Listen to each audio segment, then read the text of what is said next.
Hello students, welcomes to all of you. हम class 9th का math start कर रहे हैं।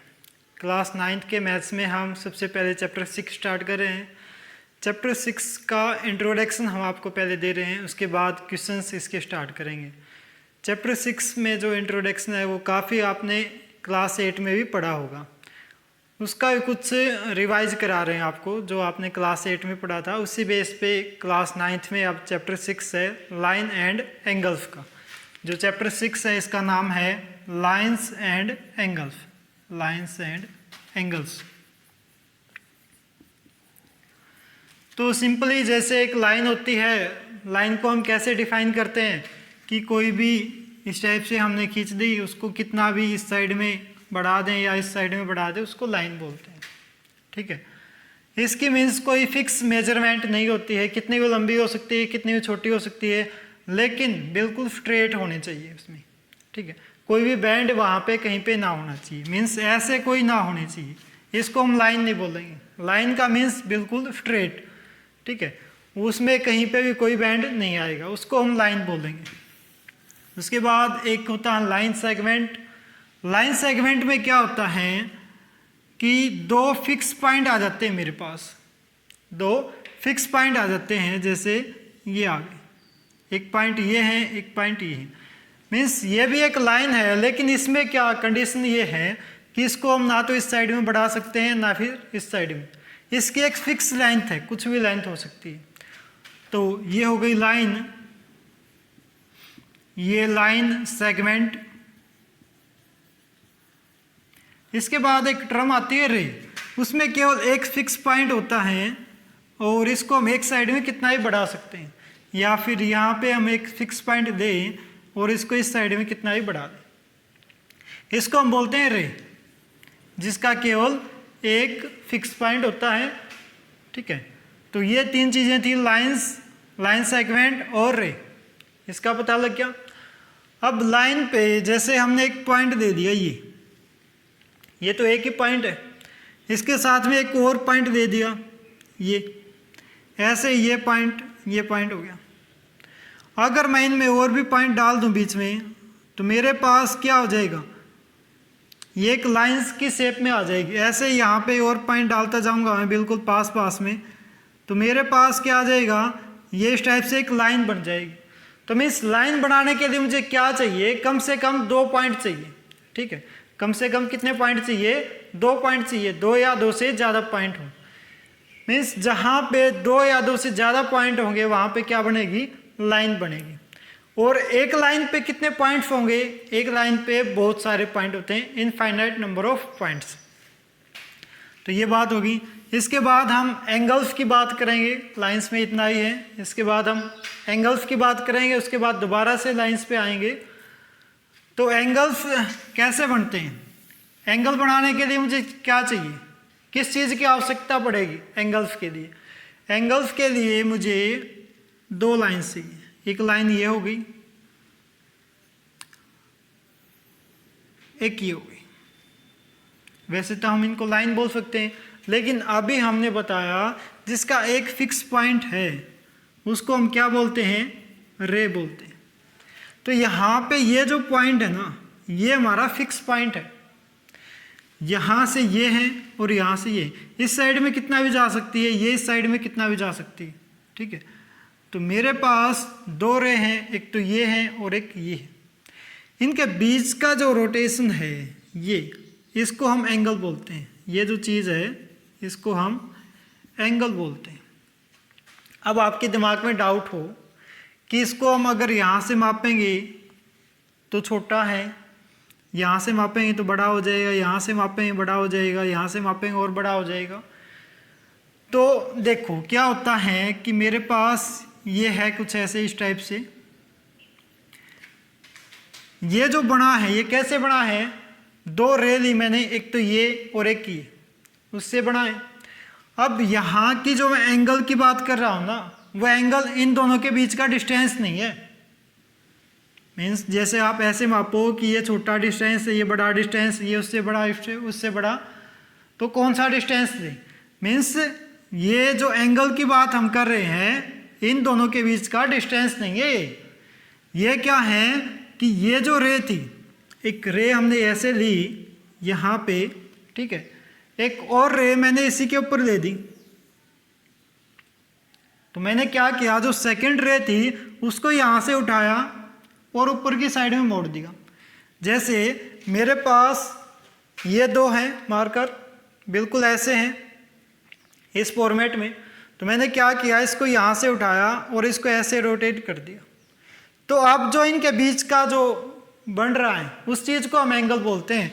मीन्स यहाँ पे था, इसको मैंने यहाँ तक पहुँचा दिया रोटेट करते, तो ये जो बीच का रोटेशन हुआ, कितना रोटेशन इन दोनों के बीच में हुआ, पहले दोनों लाइंस यहाँ पे थी, अब ये जो रे है यहाँ से रोटेट होके यहाँ पे पहुँच गई। जितना रोटेशन है उसी चीज़ को हम एंगल बोलते हैं। तो एंगल क्या हो गया, जो यहाँ से यहाँ तक की जो रोटेशन है उसको हम एंगल बोलेंगे। अब एंगल्स के टाइप्स हैं, कुछ टाइप्स हैं एंगल्स के, क्या क्या होते हैं देखो। कुछ टाइप्स आपने पहले भी पढ़े होंगे एंगल्स के। फर्स्ट टाइप है जीरो एंगल, सेकंड है एक्यूट एंगल,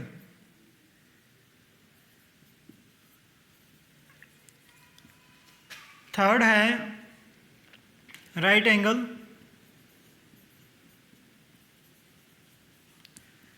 फोर्थ में आ गया ऑब्ट्यूज एंगल,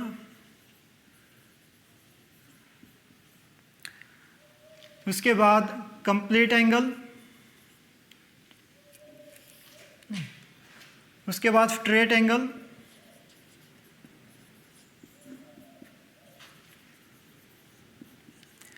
इसके बाद रिफ्लेक्स एंगल, और लास्ट में आ गया कंप्लीट एंगल।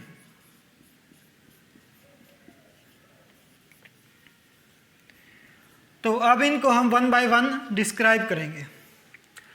पहले है सबसे पहले जीरो एंगल, मीन्स इसका यही मतलब है जीरो एंगल, जिसमें कोई एंगल ना हो। इसका मतलब क्या है कि एक लाइंस यहाँ पे है, एक जो रे है वो यहाँ से है, सेकंड रे भी कहाँ पे है, इसके ऊपर से ही गई हुई है, कोई रोटेशन नहीं हुई दोनों रेस के बीच में, तो वहाँ पे क्या आएगा, zero angle. Second acute angle, acute angle जो होता है वो 90 से छोटा होता है और जीरो से बड़ा होता है। जीरो से बड़ा होगा लेकिन 90 से क्या होगा, छोटा होगा, उसको हम बोलते हैं एक्यूट एंगल। एक्यूट एंगल की शेप हम कुछ ऐसे बना सकते हैं, इस टाइप से, ये भी हो सकता है, या फिर हम ऐसे ही बना सकते हैं, कितना ही बना सकते हैं। मीन्स 0 से 90 के बीच में जो भी वैल्यूज होंगी वो सभी क्या होंगी, एक्यूट एंगल की वैल्यूज होंगी, ठीक है। Third right angle, right angle में ये इक्वल होता है 90 के, एग्जैक्टली 90 डिग्री का ये एंगल होना चाहिए, बिल्कुल परपेंडिकुलर। जैसे आपने बहुत से पोल्स देखे होंगे, घर में दीवार देखी होगी, वो क्या होती है, बिल्कुल 90 का एंगल बनाती है, परपेंडिकुलर होते हैं, ठीक है। जो राइट एंगल होते हैं उसको हम 90 एंगल्स बोलते हैं, 90 डिग्री एंगल्स। इसका एक और नाम भी है, हम ऐसे ही बोल सकते हैं कि परपेंडिकुलर है, परपेंडिकुलर है। परपेंडिकुलर का मतलब भी क्या होता है कि वो राइट एंगल फॉर्म कर रही है, ठीक है। इसके बाद ऑब्ट्यूज एंगल, ऑब्ट्यूज एंगल में क्या होता है, ये एंगल्स 90 से बड़े होते हैं, 90 डिग्री से बड़े होते हैं। इनका फॉर्मेशन ऐसा होता है कि ये एक रे है ऐसे, 90 का तो बिल्कुल स्ट्रेट हो गया, अब जो ऑब्ट्यूज होगा उसमें जो रे है इससे इस साइड में होगी, या फिर ऐसे बन सकती है, ऐसे, इस टाइप से, जो भी 90 से बड़ा होगा। लेकिन कंडीशन ये है कि 90 से तो बड़ा होगा लेकिन 180 से छोटा होगा, ठीक है। तो कुल मिला के हम इसको क्या बोल सकते हैं, इसको हम ऐसे भी लिख सकते हैं कि 90 से तो बड़ा होगा ये, ठीक है, लेकिन 180 से छोटा होगा। ऑब्ट्यूज एंगल क्या हो गया, जो 90 से बड़ा है लेकिन 180 से छोटा है, ठीक है। ऐसे ही इसको हम ये भी लिख सकते हैं 0 से बड़ा और 90 से छोटा। उसके बाद आ गया स्ट्रेट एंगल। स्ट्रेट एंगल कौन सा होगा, स्ट्रेट एंगल मीन्स अगर एक सिंपल स्ट्रेट लाइन है, जैसे ये लाइन आ गई, इस पे एक एंगल बनेगा, वो होगा 180 डिग्री का। स्ट्रेट लाइंस के बारे में अभी हमने बताया था कि जो बिल्कुल सीधी होगी उसको हम लाइन बोलेंगे। तो स्ट्रेट का मतलब बिल्कुल सीधा होता है, ठीक है। तो स्ट्रेट एंगल कितने डिग्री का होगा? 180 का। इसमें कोई भी सिंपल लाइन हम ऐसे खींचेंगे तो यहाँ पे जो एंगल बनेगा इस टाइप से, इस एंगल को क्या बोलते हैं? 180 डिग्री का एंगल होता है। रिफ्लेक्स एंगल, रिफ्लेक्स एंगल क्या होता है? ये 180 से तो बड़ा होता है लेकिन 360 से छोटा होता है। ये 180 से बड़ा होता है लेकिन 360 से छोटा होता है। एग्जाम्पल के लिए जैसे आप ये देख सकते हो, एक ये बन गया और ये बन गया। अब यहाँ से ये जो एंगल बना, सॉरी, ये जो बाहर का एंगल है ये वाला, इसको हम रिफ्लेक्स एंगल बोलेंगे। जैसे हम ऐसे बना सकते हैं, कोई ऐसे भी, ये जो बाहर का एंगल बनेगा ये क्या होगा? रिफ्लेक्स एंगल होगा, ठीक है। लास्ट है कंप्लीट एंगल। कंप्लीट एंगल कौन सा होगा? जो 360 डिग्री का हो, ठीक है। या इसको हम बोल सकते हैं 1 रिवॉल्यूशन। 1 रिवॉल्यूशन का मतलब कोई भी एक पॉइंट है ये, और इस पे कंप्लीट रिवॉल्यूशन हो गया, मीन्स कंप्लीट हम यहाँ से चले और वापस फिर यहीं पे पहुँच गए, उसको बोलते हैं कंप्लीट रिवॉल्यूशन। तो ये एंगल कितने का होता है? 360 डिग्री का। अब कुछ और टाइप्स है एंगल्स की, ये टाइप हो गई।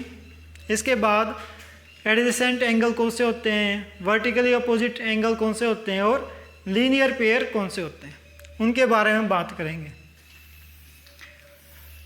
पहले एडजेसेंट एंगल्स के बारे में बात करेंगे। एडजेसेंट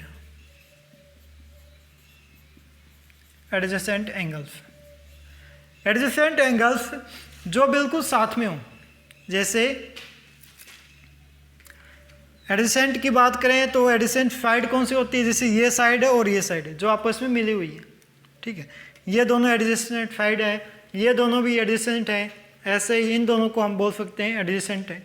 अब एंगल्स की बात करें तो जैसे यहाँ पे मैंने एंगल बना दिया, एक एंगल ये है और एक एंगल ये, तो ये दोनों एंगल्स कौन से हैं? Adjacent angles. यहाँ पे हम बनाए, जैसे एक ये रे है और एक ये बन गई, ये हो गई, बीच में से कोई एक रे आ गई, ठीक है। अब ये जो एंगल है और ये एंगल है, ये दोनों एंगल्स कौन से बने? एडजेसेंट एंगल्स, ठीक है। इसके बाद है linear pair of angles. Linear pair of angles क्या होता है बेटा? इसमें एक स्ट्रेट लाइन हमारे पास होती है बिल्कुल ऐसे, ये हो गई। अब यहाँ पे हमने कोई भी एक रे खींच दी अपने हिसाब से, कहीं पे भी खींच सकते हैं हम, वो रे ऐसे भी ले सकते हैं या फिर एक ऐसे लाइन ली हमने, ठीक है, हम वो रे ऐसे भी ले सकते हैं और कहीं पे भी ले सकते हैं, यहाँ पे कहीं पे भी। एक और जैसे बनाएं तो इसमें हम रे ऐसे भी ले सकते हैं, बिल्कुल स्ट्रेट भी, ठीक है।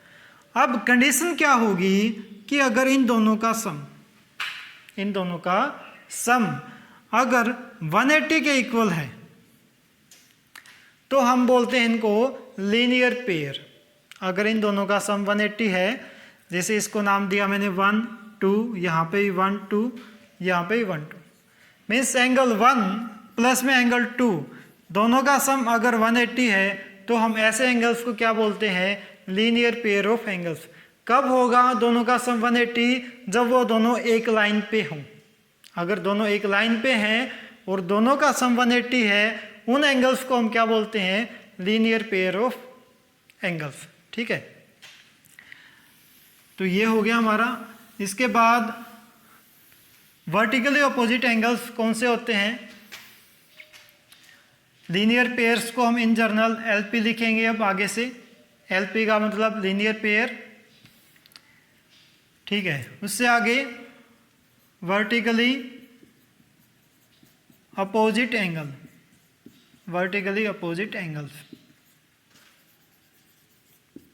अच्छा, वर्टिकली अपोजिट एंगल्स में क्या होना चाहिए, मेरे पास कम से कम 2 लाइन होने चाहिए। अभी तक हमने एडजेसेंट एंगल्स पढ़े और उसके बाद लीनियर पेयर एंगल्स पढ़े, लेकिन किसी में भी 2 लाइंस नहीं थी, एक लाइन थी और एक रे थी, ठीक है। अब मुझे क्या चाहिए, 2 लाइंस चाहिए, 2 लाइंस होनी चाहिए। जैसे एक लाइन ऐसे हो गई, एक लाइन ऐसे हो गई, ये भी एक लाइन है, ये भी एक लाइन है, ठीक है। अब ये एंगल और ये एंगल दोनों जो सामने आमने सामने के हैं उनको बोलते हैं वर्टिकली अपोजिट एंगल्स, ठीक है। ऐसे ये एंगल्स और ये एंगल, ये दोनों एंगल, इसको नाम दूं 1 2 3 4। तो एंगल 1 और 2 वर्टिकली अपोजिट है, एंगल 3 और 4 वर्टिकली अपोजिट है। अब इसमें साथ साथ में मुझे प्रूफ भी करना है। अगर मुझे प्रूफ करना है कि एंगल 1 इक्वल है एंगल 2 के, एंगल 3 इक्वल है एंगल 4। वर्टिकली अपोजिट एंगल्स तभी बनेंगे बेटा जब 2 लाइंस मेरे पास होंगी, जिसे मैंने नाम दे दिया इसको लाइन L और इसको नाम दे दिया M। 2 लाइंस होने ही चाहिए, नेसेसरी कंडीशन है, तभी मेरे पास वर्टिकली अपोजिट एंगल्स बनेंगे। जब तक 2 लाइंस नहीं होंगी तो वर्टिकली अपोजिट एंगल नहीं बनेंगे, ठीक है। इसको हम शॉर्ट फॉर्म में VOA लिखेंगे, वर्टिकली अपोजिट एंगल्स, आगे से जब भी क्वेश्चंस में इसका यूज करेंगे। तो इन जनरल होता क्या है, जो भी वर्टिकली अपोजिट एंगल्स होते हैं उसमें एंगल 1 2 के इक्वल होता है, 3 4 के इक्वल होता है। अब ये बात हमें प्रूफ भी करनी है कि एंगल 1 2 के इक्वल होगा और 3 4 के इक्वल होगा, ये थ्योरम है आपकी। तो इसको ही प्रूफ कर लेते हैं साथ में ही। अब देखो, ये एक लाइन है, ये एक लाइन है, ठीक है। इस लाइन पे कौन कौन से एंगल हैं, 1 और 3, 2 एंगल्स हैं 1 और 3। तो दोनों का सम कितना होगा, 180 होगा। एंगल 1 प्लस में एंगल 3 किसके इक्वल होगा, 180 के। क्यों होगा 180 के, क्योंकि ये लाइन से ऐसे बनी बेटा, जो ये लाइन है ऐसे बनी और इसके ऊपर एक ये रे है, यहाँ पे एंगल 1 है, यहाँ पे एंगल 3 है, ऐसे बना। अभी हमने पढ़ा था लीनियर पेयर में कि 1 + 3 कितना होगा, 180। कब होगा, जब ये एक लाइन होगी। तो हमारे पास ये लाइन हम पहले से ही लेके चले हैं कि ये तो हमारे पास लाइन है। तो 1 + 3 कितना होगा, 180। सेम टाइप से मेरे पास ये जो है ये भी एक लाइन है जिसका नाम क्या है, M। तो इस लाइन पे क्या एंगल्स है, 1 और 4। ये एक ऐसे लाइन है, इस पे एक रे है, ये एंगल 1 है और ये 4। तो 1 + 4 एंगल 1 प्लस में 4, ये भी किसके इक्वल हो जाएगा, 180 के। अब इन दोनों का सम 180 है, इन दोनों का सम भी 180 है। इसका मतलब क्या हुआ कि ये दोनों आपस में इक्वल है। दिस इम्प्लाइज एंगल 1 प्लस में 3 is equal to angle 1 plus में 4। अब एंगल 1 यहाँ पे भी है, यहाँ पे भी सेम चीज़ अगर दोनों साइड है।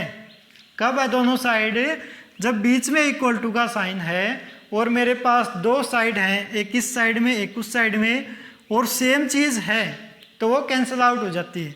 जैसे एंगल 1 से एंगल 1 कैंसिल आउट हो गया, तो मेरे पास बचा एंगल 3 इक्वल टू एंगल 4। ये बात मुझे प्रूफ करनी थी, प्रूफ हो गई। सेम टाइप से मैं एंगल 1 + 2 एंगल 1 को प्रूफ करूँगा कि वो एंगल 2 के इक्वल होता है, ठीक है।